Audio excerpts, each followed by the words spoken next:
saying. It's a choice. People can check out either one, see which one fits for them. So this is more of a learning model. So relapse is seen more as a mistake or an error or a temporary setback rather than a personal failure or a reactivation of the biological disease. So when I first started doing behavioral therapy with people with alcohol problems, I was at the University of Wisconsin, and this is Mendota State Hospital. This is the alcoholism treatment unit there. And this was in the late 60s when I was there. And I was looking in the literature, and the only main behavioral therapy treatment for addiction problems that was described was aversion therapy. So I got a grant to do an evaluation of aversion therapy to see how it would do in terms of reducing relapse rates and so forth. So we built a bar in the basement of the Alcoholism Treatment Center. And basically it was a randomized controlled trial, so we asked people if they wanted to be in the bar and that they would have some ways of dealing with urges and cravings that could be helpful.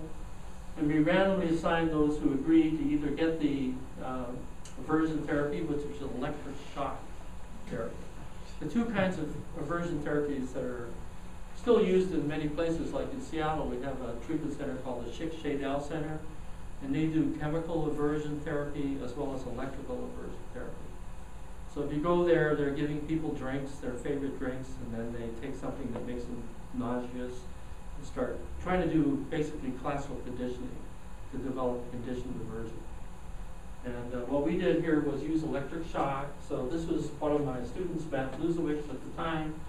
And we told people when the drinks come around in this little tray here to take, let me just get this bottle here, sample, to take the drink, to look at it, bring it up as if you were about to take a sip, and then blam, the shock would go on. So we told people you're not actually supposed to drink, we're just trying to create an aversion to the cues and the smell and the sight and so forth of alcohol. And at first, what happened, of course, when we shocked people, they kept dropping their drinks and smashing the glasses. So we switched it to the other hand. It's hard to imagine doing this now. But people in the hospital said, hey, have you seen downstairs what they got there? Marlatt's bar and grill. Anyway, we brought people in. They were there for it's a month-long, 28-day program. They came in twice a week. And we had like 18 different trials, 3 of their favorite beverages and so forth to try and create an aversion. And what we did when we followed people up 3 months after they got out of the hospital, people that got the aversion therapy compared to the patients who didn't, who were in the control group just getting the regular hospital treatment, people that got the aversion were drinking significantly less. So they were doing a lot better 3 months after treatment. So it was impressive. And yet, then we followed them up for another year, and blammo, they rebounded, and they were drinking a lot more than the control group. So I was looking in the literature at the time, and it said, you know, punishment suppresses behavior, but unless you teach an alternative coping response, it's just going to rebound. And that's what we found. So that's what got us interested in what was going on when people did relapse, and whether we could teach them more effective coping skills rather than shocking them. So that's what got us going on that. Now we do have a bar at the University of Washington. This is a picture of the bar lab. This is Behavioral Alcohol Research Laboratory. We're doing things like we're bringing college students who are binge drinkers and so forth, and we allow them to drink in the bar lab. They can drink as much beer as they want during an hour, ask them how they're feeling, what's it like, and then we tell them, guess what? There was no alcohol in the beer that you were drinking. It's all non-alcoholic beers. But we get very strong placebo effects if people think they're drinking the real stuff. You know, they're feeling intoxicated, they're talking more.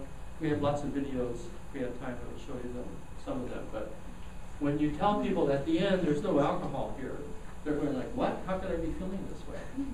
So we talk about conditioning, and when you go in to drink, there's 3 things that are happening. There's the setting that you're in, a bar with the music and the lights and everybody else is drinking.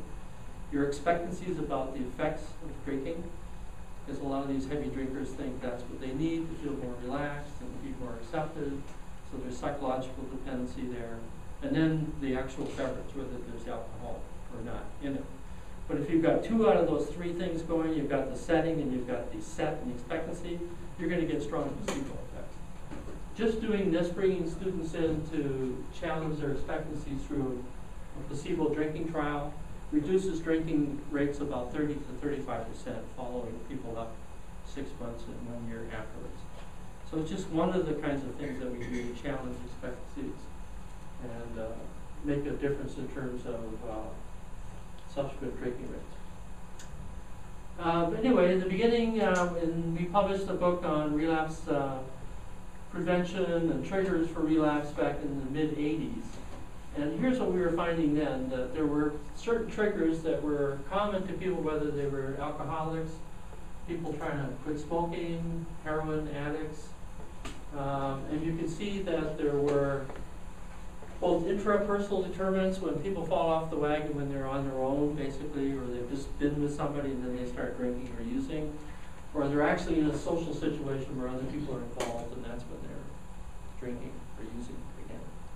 So the big triggers were negative emotional states. 37% of the folks said they started drinking or using again because they were upset, they were anxious, they were depressed, they were angry. And to the extent that a lot of people use alcohol or drugs to make themselves feel better when they're having these negative emotions, it's going to be a trigger unless you've taught them more effective ways of handling negative emotional states. And we'll see that meditation is one of the more powerful interventions to help people cope more effectively when they're feeling upset rather than going back to alcohol or drugs. And then the other two big ones were interpersonal conflict. You're in a situation, for example, one guy said he hadn't been drinking for 3 months after he went through treatment, but he was trying to see he and his wife were splitting up and they were having some disagreements about custody of the kids. So he said, well, I went over to her house and I started telling her that I wanted to see the kids more often. And I got kind of angry and I started talking louder and I thought, I'm kind of upset here. If I only had a drink, I could relax and handle this.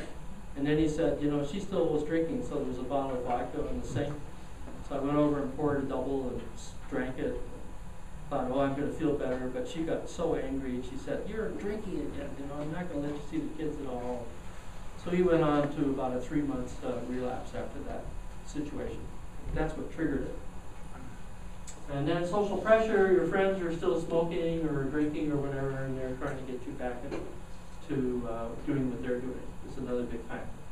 And then things like urges and temptations, situations that come along where there's a lot of cues, like going by a bar or whatever it happens to be. How are you going to deal with the urges and the cravings that might be precipitated like that? So here's a cartoon candy store. The person's doing what you can to kind of keep cravings from getting her into the store. Other times it's much more subtle. Let's just go and see what happens. So we're basically saying you've got to have a plan for what you're going to do when you're in these kinds of situations, and that's what we're going to help you do with teaching you about relapse prevention skills. Because you can't avoid these situations. You're going to have to know how to cope with them when they crop up. So basically the original model that we had was the high-risk situation, the trigger situation. If the person learns an effective coping response, they feel more confident, increased self-efficacy, and decreased probability of relapse. Self-efficacy is still one of the best predictors of relapse. If you ask people how confident that they are to get through different kinds of trigger situations without drinking or using drugs, that's a big predictor.